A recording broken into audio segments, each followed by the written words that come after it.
us now Ed Jimenez. He is CEO of the University of Florida Health Shands, overseeing the group's flagship teaching hospital and 6 specialty hospitals. Sir, I'd like to start where the healthcare worker, the expert there, broke down into tears about these children. We have 179 pediatric patients in Florida that we know of. How young are some of these patients, as far as you know? Well, so they're certainly young. Without reaching patient finest, I can tell you they're more than 0 days, but we're talking single-digit ages here. Good God. So would these kids going back to school wearing masks perhaps be able to be protected from being in that situation? Well, so I think it's a bigger question about the unvaccinated. So we know that right now, if you're 12 years or younger, there's no vaccine for you. So this is a pandemic of the unvaccinated. So I think the bigger thing we have to focus on, and I watched your piece here, is about the vaccinated status of folks. So anybody who's not vaccinated is clearly at risk. So the problem is, though, that there are people choosing not to get vaccinated, and there appears to be no talking to them, although we're all still trying. Doctors are trying, the CDC is trying, most political leaders are trying, except for those who are too afraid to try. So if you have a population that is partially unvaccinated, are masks the only and next line of defense unless you start quarantining again and working and doing school from home? Well, I think, especially in Florida, we're back to having to employ a bunch of strategies. Where we are located in the center of the state, we're pretty well vaccinated in Alachua County, but once you leave into rural parts, the numbers are dramatically different. So there's a lot of risk there. Quite honestly, I think we're back to considering social distancing. We're back to considering outdoor versus indoor spaces. People should be contemplating masks where appropriate. And certainly, we should all be more cognizant of who we're with in relation to their vaccination status. I think all of those strategies are helpful if we're not going to be a fully vaccinated world around us. And can you tell me what you're hearing from your healthcare community, your experts, your workers, about why people who are coming in with COVID, some of them with symptoms close to fatal, why they are still not getting vaccinated? There are several reasons. The biggest reason we hear from patients and their families is that the vaccines are not approved. So I think that is creating a bit of dialogue that is mysterious. There's a piece that's certainly motivated by individuals' belief systems, whether they're personal, whether they're political, but they have their own belief systems. And then I think there's a third category that is just afraid about the future. And certainly we hear that pretty often for people that are not vaccinated. You know, what's going to happen to me in 1, 2, 5, 10 years?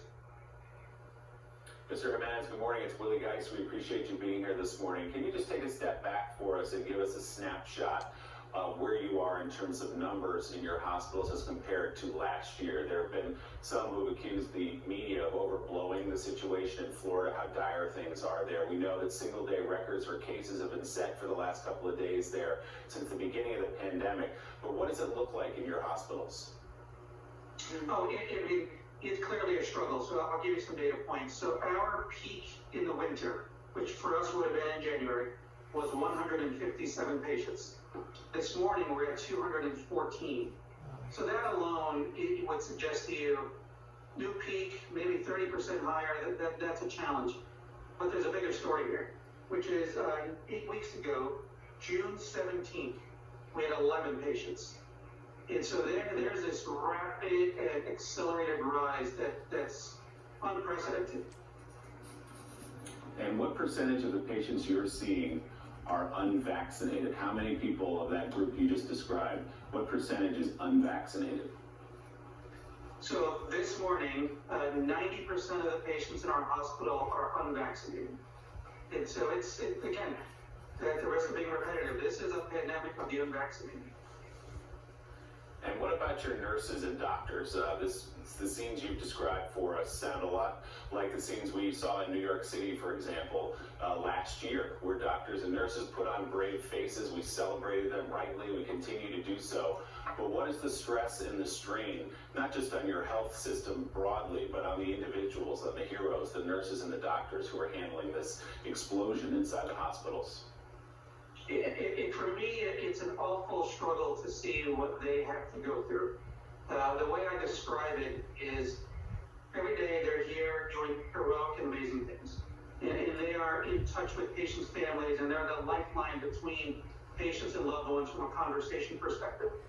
And then they go home, and they have to confront whatever home brings, whether it's their spouse has a job or not, their family's company is open or not, their kid may or may not be going to school.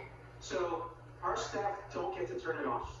And on some level, maybe all of us can imagine that they can muscle through it. But I don't know that they can muscle through it for 18 months. We've not been able to take the foot off the gas pedal.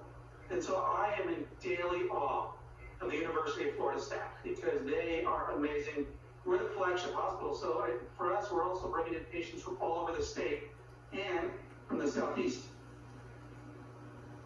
Mr. What Jimenez, is your message then? Go ahead, Willie. Sorry, Mika. I just want to ask you one more of your message then to people in the state of Florida and to the governor of the state of Florida. What should be the mindset? How should people be thinking based on what you just described? Well, so I spoke to the governor yesterday, and I will tell you that he is certainly aware and open-minded to what we need to do. To our community, we have to really focus on vaccination, and we have to employ strategies between now and then.